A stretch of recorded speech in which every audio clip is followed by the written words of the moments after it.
I could freestyle about it, preach about it, or go off top of the head. But today I bought my notes so I could resurrect the dead. Yeah!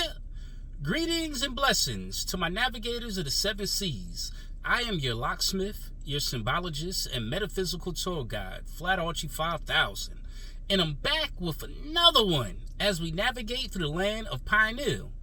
Today we're going to unlock your Solomon's Temple to decode the art of trapping demons. So as always, strap on your helmet and buckle up your spacesuit because we're on a mental voyage and we're about to take off before the walls of Jericho come crumbling down. In the tradition of entering Solomon's Temple, we must use a meditative master key to help us stay on the path of enlightenment. It is these divine words that have a literal, allegorical, and metaphysical message attached to them when understood in its proper context. So today we give honors and respect to a man by the name of Dr. Benjamin E. Mays, who once said, "It is not a disaster to be able to capture your ideals, but it is a disaster to have no ideals to capture." Let me say it one more time, because I definitely don't want that to go over your head. Our good brother, Dr. Benjamin E. Mays, said, "It is not a disaster to be able to capture your ideals, but it is a disaster to have no ideals to capture." That sounds like an individual who may not have any inspiration or motivation to attain to be great. You know, I come across a lot of people like that, unfortunately, and they just, living for the day and don't have no aspirations for the future. But I digress.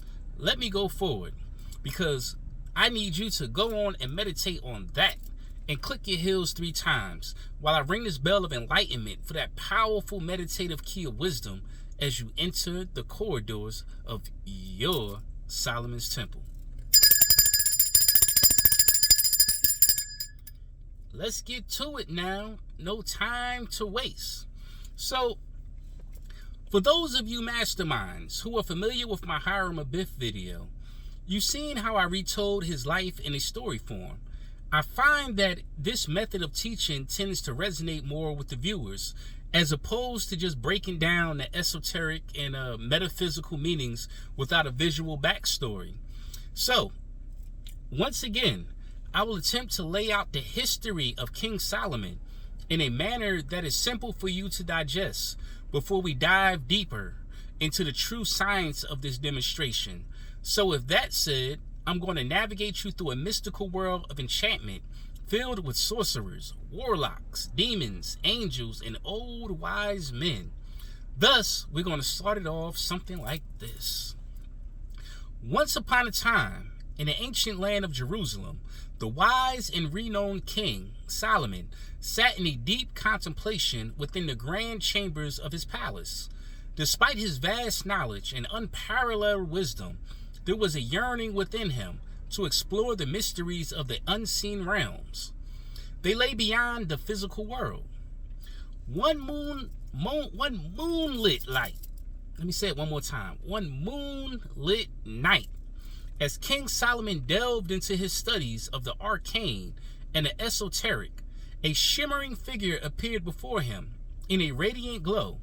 It was the Archangel Michael, bearing a gift of great significance, a golden ring adorned with a mystical seal crafted by the heavens themselves. "Oh, King Solomon," spoke the Archangel in a voice like celestial music, "with the seal of Solomon, you shall possess the power to command the spirits of the unseen world, to bind them to your will, and unlock the secrets of the universe." Intrigued by the promise of unlocking hidden knowledge and mastering the forces beyond mortal understanding, King Solomon accepted the gift with reverence and gratitude. He knew that with great power came great responsibility, and he vowed to use this gift for the betterment of his kingdom and the pursuit of divine wisdom. Armed with the seal of Solomon and guided by the teachings of the angelic messengers, King Solomon embarked on a journey into the realms of the supernatural.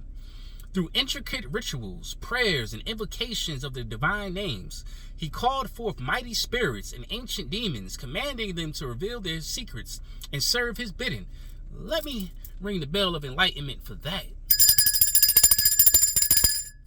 Yeah. One fateful night, amidst the flickering candlelight and the heady incense of the chamber, a powerful demon manifested before King Solomon, his form wreathed in shadows and his eyes ablaze with otherworldly fire. The demon's voice thundered through the room, demanding to know the reason for its summoning. Undaunted, King Solomon stood tall, his gaze unwavering as he spoke with authority and humility. Hold on, you gotta know what's going on with the camera right now. Let me say that one more time, because we had a unnatural mishap. Undaunted, King Solomon stood tall, his gaze unwavering, as he stood with authority and humility, commanding the demon to reveal the hidden truths of the cosmos and share its ancient knowledge with him. Bound by the power of the seal of Solomon and the divine will that guided the king, the demon yielded to his command, compelled to obey his words. Through his encounters with demons and spirits, King Solomon delved deep into the mysteries of the universe, unraveling secrets that had been veiled from mortal eyes for eons. With each revelation, his wisdom grew, and his kingdom prospered under the guidance of his enlightened rule. And so, the legend of King Solomon's encounter with demons echoed through the annals of time, a testament to boundless quest of knowledge and the unending search for divine spark that dwells within us all. As King Solomon continued his mystical journey into the realms of the supernatural, his reputation as a master of spirits and demons spread far and wide. Rulers from distant lands sought his counsel. Scholars journeyed to Jerusalem to witness the legendary king in action. One day, a humble traveler arrived at the gates of Solomon's palace, bearing a plea for help. The traveler recounted a tale of a cursed village plagued by a malevolent spirit that tormented its inhabitants and brought despair upon the land. Moved by compassion and a sense of duty, King Solomon vowed to aid the villagers and confront the sinister entity that hunted them.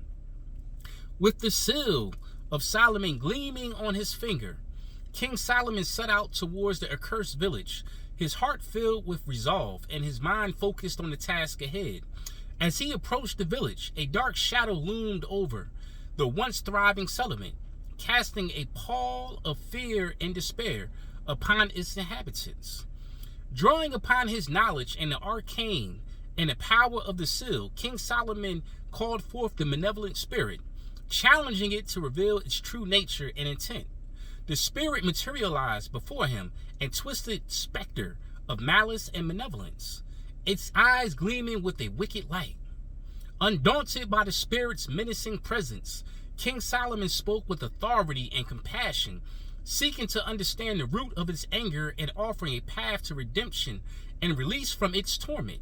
Through a heartfelt dialogue that transcended fear and hatred, King Solomon touched the spirit's wounded soul, awakening a long-forgotten spark of light within its darkness. Moved by King Solomon's wisdom and compassion, the spirit relinquished its hold on the village, dispersing into the ether with a whispered promise of peace and forgiveness. The villagers rejoiced as the curse was lifted and harmony was restored to the once troubled land. Let me ring the bell of enlightenment for King Solomon having the wisdom to touch this demon's soul in order for him to release his wrath upon this village. We're going to give it up for King Solomon. And I shall continue. And so, King Solomon's encounter with demons and spirits became legendary, not only for his mastery over the supernatural forces, but also for his compassion, empathy, and understanding of the complexities of the human spirit. His legacy as a wise ruler, a seeker of truth, and a healer of souls endured through the ages, a beacon of light in the shadowy realms of mystery and magic. I know you never heard a story like that. That's why Flat Archie gonna give it to you straight. So, I digress. Okay, masterminds of Solomon's Temple, let us decode this science, because today is not the day for us to get caught up in any spookism filled with goblins and ghosts and boogie monsters and witches flying on broomsticks. Now, we're not going to do that up in here. We're going to set the record straight, because we know that the Seal of Solomon represents the integration of the spiritual and material realms, the microcosm and macrocosm within the individual. The upward pointing triangle symbolizes the divine, spiritual aspects of humanity, reaching towards the heavens in the realm of the divine, while the downward pointing triangle represents the earthly, material aspect, grounding us in the physical world. When two triangles merge in perfect harmony within the Seal of Solomon, they create a six-pointed star, a symbol of unity, equilibrium, and harmony.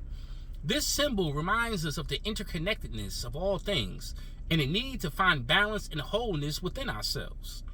As travelers and masterminds of the seven seas, let us contemplate the profound teachings embedded within the Seal of Solomon, striving to embody its wisdom in our daily lives as we seek to ascend the symbolic ladder of spiritual enlightenment and self-transformation. Thus, one must ask the question as to why the story of King Solomon is important, and how can this information work wonders in our lives today. What's the purpose of even knowing this information? Like, why is Flat Archie 5000 even telling this story? Like, is he just bumping off at the lips, or is he giving you something that you could take home and implement?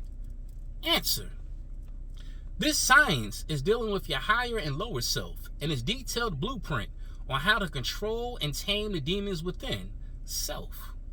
Thus, the Seal of Solomon is often interpreted as a symbol of balance, harmony, unity, and an integration of opposites.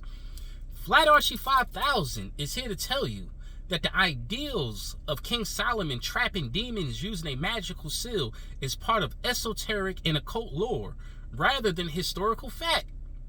According to various occult traditions and grimoires, King Solomon was believed to have possessed great wisdom and knowledge of the supernatural, which he used to command and control demons, of course.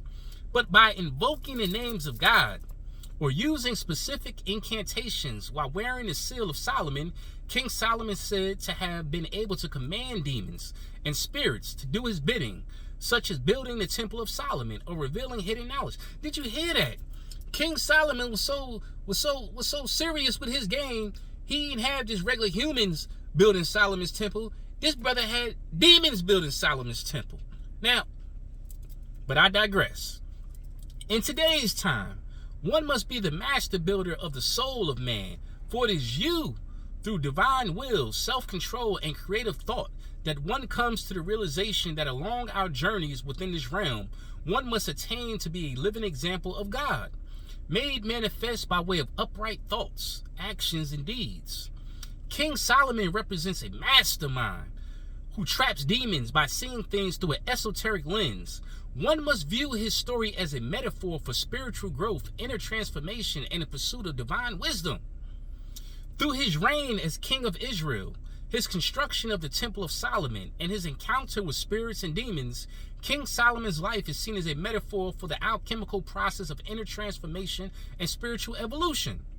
Just as King Solomon sought to build a sacred temple to house the divine presence, so it is only logical to conclude that we as masterminds must strive to create a sacred space within ourselves to commune with the divine essence. And furthermore, it is quite evident that the life of King Solomon serves as a powerful allegory for the spiritual mastermind to go on a quest for self-discovery, inner alchemy, and divine illumination. By delving into esoteric meanings embedded within his story, seekers can find inspiration and guidance on their own path towards self-realization, wisdom, and the union of the divine. So as always, in Solomon's Temple, I leave you in peace with these powerful words. Any monster or spook that ever existed in the universe is solely based and rooted within the infinite soils of the imagination and deeds of man. Let the gods say that one more time. Any monster or spook that ever existed in the universe is solely based and rooted within the infinite soils of the imagination and deeds of man. Ashe, ashe, ashe.